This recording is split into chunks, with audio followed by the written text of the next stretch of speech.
அத்தனை செல்வமும் உன்னிடத்தில் நான் பிச்சைக்கு செல்வது எவ்விடத்தில் வெறும் பாத்திரம் உள்ளது என்னிடத்தில் அதன் சூத்திரமோ அது உன்னிடத்தில் ஒரு முறையா இருமுறையா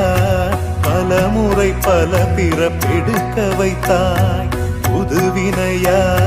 பழவினையா கணம் கணம் தினம் என்னை துடிக்க வைத்தாய் பொருளுக்கு அலைந்திடும் பொருளற்ற வாழ்க்கையும் துரத்துதே உன் அருள் அருள் அருள் என்று அலைகின்ற மனம் இன்று பிதற்றுதே அருள் விழியால் நோக்குவாய் மலர்பதத்தால் தாங்குவாய் உன் திருக்கரம் என்னை அரவணைக்கும்